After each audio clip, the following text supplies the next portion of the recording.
मैं हूं अंग्रेज और मैं जा रहा हूं व्यापार के बहाने भारत को गुलाम बनाने। मैं वहां के लोगों में फूट डालूंगा एवं राज करूंगा। तो वीडियो को पूरा देखें और चैनल को सब्सक्राइब कर लीजिए। जरा सोचिए, बस एक पल के लिए अपनी आंखें मूंद लीजिए और उस दौर की कल्पना कीजिए। एक ऐसा देश जिसके खेत सोना उगलते थे, जहां के कारीगरों की उंगलियों में वो जादू था कि दुनिया हैरान रह जाती थी। एक ऐसा मुल्क जो पूरी दुनिया की अर्थव्यवस्था का 25% हिस्सा अकेले अपने दम पर चलाता था। दुनिया इसे आदर और लालच से सोने की चिड़िया कहती थी। ये वो जमीन थी जहां दुनिया फतेह करने निकले सिकंदर के हौसले भी टूट गए थे, जहां मोहम्मद गौरी जैसे हमलावरों को भी इस मिट्टी पर कब्जा करने के लिए 17 बार मौत से टकराना पड़ा था, जहां मुगलों को भी अपनी जड़ें जमाने में सदियां लग गई थीं। लेकिन सोचिए, जिस देश को बड़ी बड़ी फौजें और तलवारें नहीं झुका पाईं, उसे समुंदर पार से आए कुछ व्यापारियों ने इतनी जल्दी अपना गुलाम कैसे बना लिया। लेकिन फिर समुंदर की लहरों को चीरते हुए व्यापार के भेष में कुछ सौदागर आए। उनके एक हाथ में तराजू था, लेकिन उनकी आंखों में छिपी थी एक प्यासी तलवार। उन्होंने हमारे मसाले नहीं खरीदे, उन्होंने हमारे जमीर का सौदा किया और देखते ही देखते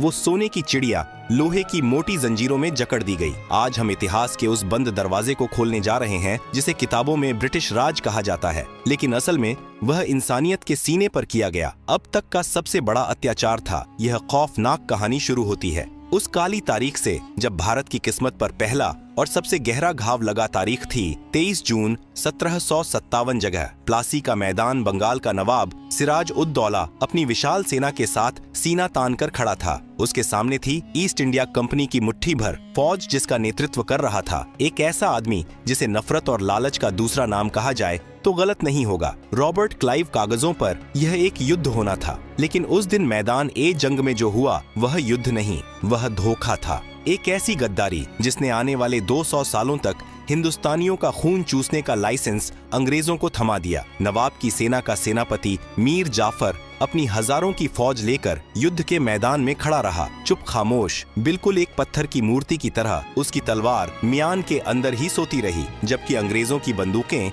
नवाब के वफादार सिपाहियों के सीने छलनी कर रही थीं। जानते हैं क्यों? क्योंकि रॉबर्ट क्लाइव ने मीर जाफर के कानों में सत्ता का जहर घोल दिया था। नवाब को मरवा दो और बंगाल का अगला नवाब मैं तुम्हें बनाऊंगा। उस एक लालच ने, उस एक गद्दारी ने पूरे हिंदुस्तान का सौदा कर दिया। सिराज उद दौला हारे पकड़े गए और बेहद बेरहमी से उनका कत्ल कर दिया गया। लेकिन दोस्तों, असली कहानी जंग के बाद शुरू होती है। असली लूट का खेल अब शुरू होने वाला था। प्लासी की जीत के बाद रॉबर्ट क्लाइव जब मुर्शिदाबाद, उस समय बंगाल की राजधानी के शाही खजाने में दाखिल हुआ तो उसकी आंखें फटी की फटी रह गईं। उसने अपनी डायरी में लिखा था कि वह हीरे जवाहरात और सोने के ढेरों के बीच चल रहा था। उस वक्त लंदन शहर की जो कुल दौलत थी, उससे कई गुना ज्यादा दौलत अकेले बंगाल के एक खजाने में पड़ी थी। और फिर शुरू हुआ संपत्ति का महानिकास। अंग्रेजों ने शराफत का नकाब उतार फेंका। उन्होंने मीर जाफर को गद्दी पर बिठाया, लेकिन वह सिर्फ नाम का नवाब था। एक कठपुतली असली लगाम कंपनी के हाथ में थी। सबसे पहले उन्होंने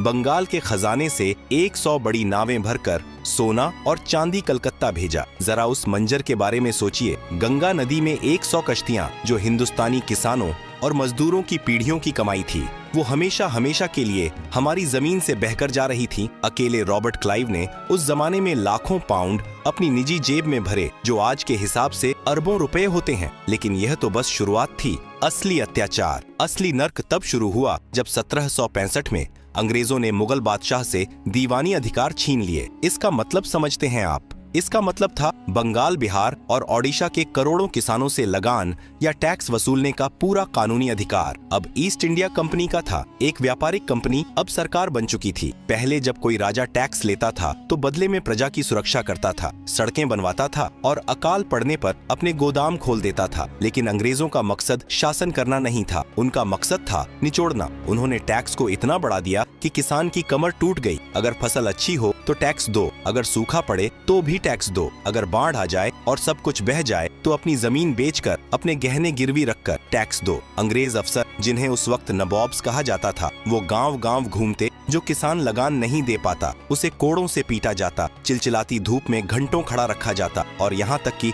उसके बच्चों को गुलामी के लिए बेच दिया जाता। जहाँ पहले किसान अपनी फसल का 10% हिस्सा राजा को देता था, अब अंग्रेज 50% से ज्यादा छीन रहे थे। पैसा गंगा के किनारे से निचोड़ा जाता और टेम्स नदी लंदन के किनारे निचोड़ दिया जाता। बंगाल, जिसे कभी जन्नत ए निशान राष्ट्रों का स्वर्ग कहा जाता था, अब एक कब्रिस्तान में बदलने लगा था। खेत सूख रहे थे, चेहरे मुरझा रहे थे, लेकिन कंपनी की तिजोरी का पेट नहीं भर रहा था। लेकिन दोस्तों, अत्याचार की हद तो तब पार हुई जब कुदरत ने भी हिंदुस्तान से मुंह मोड़ लिया और अंग्रेजों ने इंसानियत का गला घोंट दिया। मैं बात कर रहा हूँ 1770 के उस खौफनाक मंजर की जब जिंदा लोग मुर्दों का मांस खाने पर मजबूर हो गए थे। दुनिया का सबसे बड़ा मानव निर्मित अकाल हिंदुस्तान के दरवाजे पर दस्तक देने वाला था। एक ऐसा दौर आने वाला था जहाँ माएं अपने बच्चों को नदी में बहा देंगी क्योंकि उनके पास खिलाने को एक दाना नहीं होगा। और उस वक्त, उस दर्दनाक वक्त में जब लोग तड़प रहे थे, अंग्रेज अफसर क्या कर रहे थे? वो अपनी शराब के जाम टकरा रहे थे और लगान की दरें और बढ़ा रहे थे।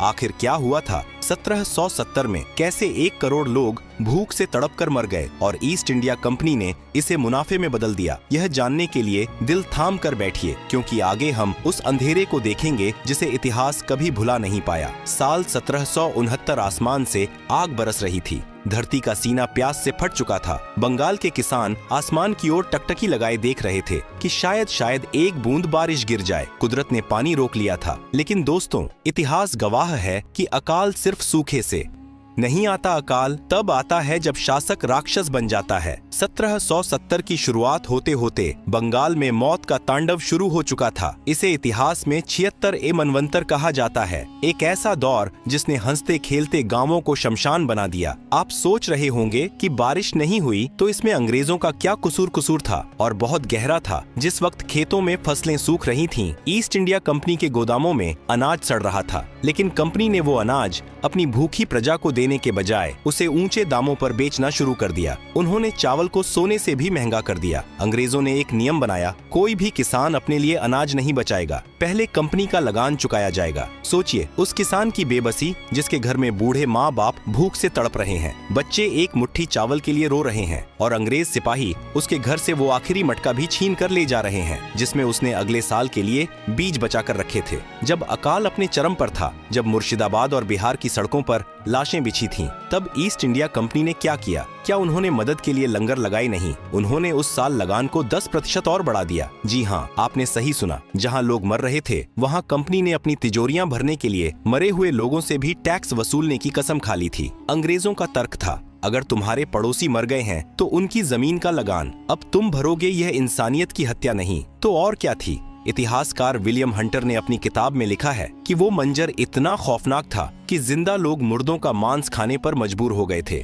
नदियां लाशों से पट गई थीं। गंगा का पानी लाल नहीं बल्कि सड़ांध से काला पड़ चुका था, क्योंकि लाशों को जलाने के लिए लकड़ियां भी कम पड़ गई थीं। कलकत्ता में कंपनी के अफसर पार्टियां कर रहे थे, वाइन पी रहे थे और लंदन चिट्ठियां लिख रहे थे कि इस साल हमारा मुनाफा पिछले साल से ज्यादा हुआ है। उस एक साल में, सिर्फ एक साल के अंदर बंगाल की 1/3 आबादी साफ हो गई। 1 करोड़ लोगों की मौत का जिम्मेदार कोई वायरस या बीमारी नहीं थी, बल्कि ईस्ट इंडिया कंपनी की लालच थी। यह एक प्राकृतिक आपदा नहीं बल्कि एक मानव निर्मित नरसंहार था। अंग्रेजों ने न सिर्फ हमारा अनाज छीना, बल्कि उन्होंने हमारी खेती करने के तरीके को भी हमेशा के लिए बर्बाद कर दिया। उन्होंने किसानों को मजबूर किया कि वो अपने खेतों में धान या गेहूं न उगाएं, बल्कि वो उगाएं जिससे कंपनी को मुनाफा हो। उन्होंने जबरदस्ती नील और अफीम की खेती करवाई। जरा सोचिए, क्या कोई भूखा इंसान नील खा सकता है? क्या अफीम से किसी का पेट भर सकता है? लेकिन अंग्रेजों को हिंदुस्तानी पेट की नहीं, अपनी जेब की चिंता थी। जिस जमीन पर सदियों से सोना उगता था, वहाँ अब अंग्रेजों ने जहर उगवाना शुरू कर दिया था। 1770 का वो अकाल भारत की रीढ़ की हड्डी तोड़ने का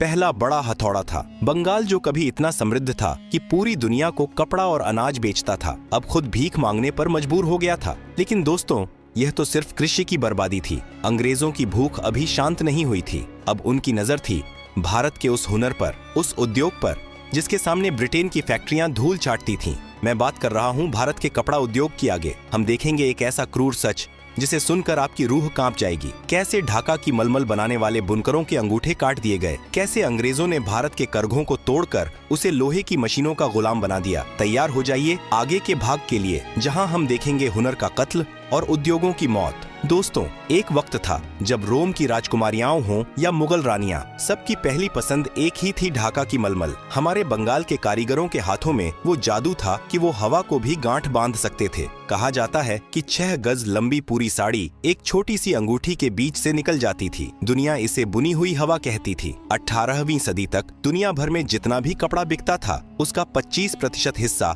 भारत से जाता था। यूरोप के बाजारों में भारतीय कपड़ों की दीवानगी थी। ब्रिटेन के कारखाने बंद होने की कगार पर थे क्योंकि कोई भी अंग्रेज भारत के रेशम और कॉटन के सामने अपना मोटा और खुरदुरा कपड़ा नहीं पहनना चाहता था। यही बात अंग्रेजों को चुभ गई। उन्हें समझ आ गया था कि जब तक भारत के कारीगर जिंदा हैं, मैनचेस्टर की मिलें कभी मुनाफा नहीं कमा पाएंगी। और फिर उन्होंने वो फैसला लिया जो इतिहास के माथे पर कलंक बन गया। ईस्ट इंडिया कंपनी ने तय किया कि भारत को अब कपड़ा बेचने वाला नहीं बल्कि कपड़ा खरीदने वाला देश बनाया जाएगा। सबसे पहले उन्होंने शुल्क की दीवार खड़ी की। अगर भारत का कोई व्यापारी अपना कपड़ा ब्रिटेन में बेचना चाहता तो उसे 80% तक टैक्स देना पड़ता था। यानी हमारा कपड़ा वहाँ इतना महंगा कर दिया गया कि कोई खरीद ही न सके। लेकिन अगर ब्रिटेन का मशीन से बना कपड़ा भारत आता तो उस पर 0% टैक्स था। इसे उन्होंने नाम दिया मुक्त व्यापार। लेकिन यह सिर्फ अंग्रेजों के लिए मुक्त था, भारतीयों के लिए यह मौत का व्यापार था। लेकिन भारतीय कारीगरों का हुनर इतना पक्का था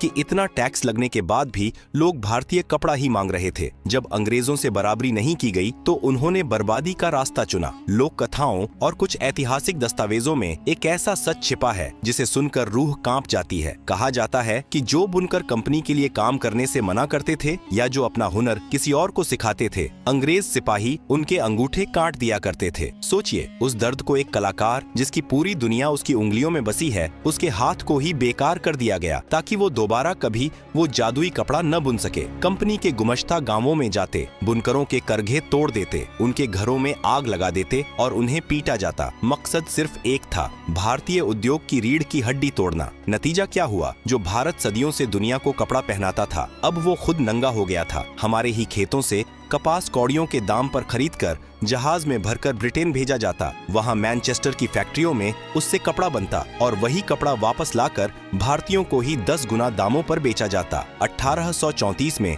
भारत के governor general Lord William Bentinck ने अपनी रिपोर्ट में एक लाइन लिखी थी जो आज भी इतिहास के पन्नों पर आंसू की तरह जमी हुई है। उसने लिखा, भारत के मैदान बुनकरों की हड्डियों से सफेद हो गए हैं। लाखों बुनकर भूख से मर गए। लाखों ने भीख मांगना शुरू कर दिया। ढाका, मुर्शिदाबाद और सूरत जैसे शहर जो कभी व्यापार के केंद्र थे, अब वीरान हो चुके थे। अंग्रेजों ने भारत को सिर्फ लूटा नहीं था, उन्होंने भारत को बेरोजगार और लाचार बना दिया था। उन्होंने एक आत्मनिर्भर देश को एक बाजार बनाकर छोड़ दिया। लेकिन दोस्तों, जुल्म जब हद से बढ़ जाता है तो वो बगावत बन जाता है। किसानों की टूटी कमर, बुनकरों के कटे अंगूठे और अकाल में मरे हुए करोड़ों लोगों की चीखें, ये सब अब बारूद बन चुकी थीं। बस एक चिंगारी की जरूरत थी और वो चिंगारी भड़की। 1857 में क्या थी? वो शैतानी हवा जिसने अंग्रेजों की नींद हराम कर दी और कैसे कंपनी राज खत्म होकर क्राउन का राज आया। लेकिन जुल्म का तरीका नहीं बदला। जलियांवाला बाग से लेकर आजादी की सुबह तक यह खूनी दास्तां कैसे अपने अंजाम तक पहुंची। देखिए, हमारे आखिरी और सबसे धमाकेदार भाग में विद्रोह की आग और आजादी की कीमत 10 मई 1857। यह वो तारीख थी जब भारत के सब्र का बांध आखिरकार टूट गया। बैरकपुर से उठी मंगल पांडे की चिंगारी अब एक ज्वालामुखी बन चुकी थी। मेरठ से लेकर दिल्ली तक और झांसी से लेकर कानपुर तक हर जुबान पर बस एक ही नारा था, अंग्रेजों भारत छोड़ो। किसानों ने अपने हल छोड़ दिए और तलवारें उठा लीं। जिन बुनकरों के हाथ काट दिए गए थे उन्होंने भी ईंट पत्थर उठा लिए। पहली बार हिंदू और मुसलमान कंधे से कंधा मिलाकर उस सफेद शैतान के खिलाफ खड़े थे। लेकिन दोस्तों, अंग्रेजों ने इस विद्रोह का जवाब जिस बर्बरता से दिया उसे इतिहास में द डेविल्स विंड कहा जाता है। अंग्रेज जनरलों ने आदेश दिया था, दया मत दिखाओ, हर वो शख्स जो बागी लगे उसे खत्म कर दो। उन्होंने विद्रोह को कुचलने के लिए क्रूरता की सारी हदें पार कर दी। पकड़े गए विद्रोहियों को तोपों के मुंह पर बांध दिया जाता और फिर तोप चला दी जाती। इंसान के शरीर के चिथड़े हवा में बिखर जाते। यह सिर्फ मौत नहीं थी, यह एक संदेश था ताकि आने वाली पीढ़ियां बगावत का नाम न लें। इतिहासकार बताते हैं कि ग्रैंड ट्रंक रोड पर मीलों तक ऐसा कोई पेड़ नहीं बचा था जिस पर किसी हिंदुस्तानी की लाश न लटकी हो। हजारों गांवों को आग लगा दी गई, जिसमें बूढ़े बच्चे और औरतें जिंदा जल गए। 1857 में खून की नदियां बहने के बाद लंदन में बैठी महारानी विक्टोरिया को लगा कि ईस्ट इंडिया कंपनी अब भारत को नहीं संभाल सकती। 1858 में कंपनी का राज खत्म कर दिया गया और भारत की बागडोर सीधे ब्रिटिश ताज के पास आ गई। अंग्रेजों ने कहा, अब हम भारत का भला करेंगे, लेकिन क्या सच में भला हुआ नहीं? लुटेरा बदल गया था, लेकिन लूटने का तरीका वही था, बल्कि अब लूट और व्यवस्थित हो गई थी। अंग्रेजों ने रेलवे बनाई, लेकिन भारतीयों के सफर के लिए नहीं, बल्कि इसलिए ताकि भारत के कोने कोने से अनाज और कच्चा माल जल्दी से जल्दी बंदरगाहों तक पहुंचाया जा सके और ब्रिटेन भेजा जा सके। और फिर आया 20वीं सदी का वो काला दिन, जिसने साबित कर दिया कि अंग्रेजों के दिल में पत्थर धड़कता है। 13 अप्रैल 1919 जलियांवाला बाग, अमृतसर बैसाखी का दिन था। हजारों निहत्थे लोग, जिनमें औरतें और नन्हे बच्चे भी थे, शांति से सभा कर रहे थे। तभी वहां एक अंग्रेज अफसर आया, जनरल डायर। उसने बाग से बाहर निकलने का एकमात्र संकरा रास्ता अपने सैनिकों से बंद करवा दिया। उसने भीड़ को चेतावनी नहीं दी, उसने हटने को नहीं कहा, उसने बस एक शब्द कहा, गोली चलाओ। 10 मिनट तक लगातार 1650 राउंड गोलियां चलीं। जब तक सैनिकों की गोलियां खत्म नहीं हो गईं, वो नहीं रुके। जमीन खून से लाल हो गई थी। लोग जान बचाने के लिए वहां मौजूद कुएं में कूदने लगे। देखते ही देखते वो कुआं लाशों से भर गया। जनरल डायर ने बाद में बेशर्मी से कहा, मैं वहां सिर्फ लोगों को मारने नहीं गया था, मैं पूरे भारत को डराने गया था। लेकिन डायर भूल गया था कि मरे हुए लोगों का खून जिंदा लोगों के पसीने से ज्यादा ताकतवर होता है। जलियांवाला बाग की मिट्टी ने भगत सिंह और ऊधम सिंह जैसे इनकलाबियों को पैदा किया। आखिरकार 200 सालों की गुलामी, 45 ट्रिलियन डॉलर की लूट, करोड़ों अकाल मौतों और अनगिनत बलिदानों के बाद 15 अगस्त 1947 की सुबह आई। अंग्रेज चले गए, लेकिन वो अपने पीछे एक ऐसा देश छोड़ गए जो गरीबी से जूझ रहा था, जिसे उन्होंने टुकड़ों में बांट दिया था। आज जब हम एक आजाद हवा में सांस लेते हैं, तो हमें याद रखना चाहिए कि यह आजादी मुफ्त में नहीं मिली है। इसकी कीमत चुकाई है उन किसानों ने जो भूखे मरे, उन बुनकरों ने जिनके हाथ कटे, और उन वीरों ने जिन्होंने तोपों के सामने सीना तान दिया। उन्होंने हमें लूटा, हमें तोड़ा, हमें मिटाने की कोशिश की, लेकिन हम फिर खड़े हुए, क्योंकि वो हमारी दौलत ले जा सकते थे। हमारा हौसला नहीं, सोने की चिड़िया फिर से उड़ान भर रही है, और यह उड़ान अब कोई नहीं रोक सकता।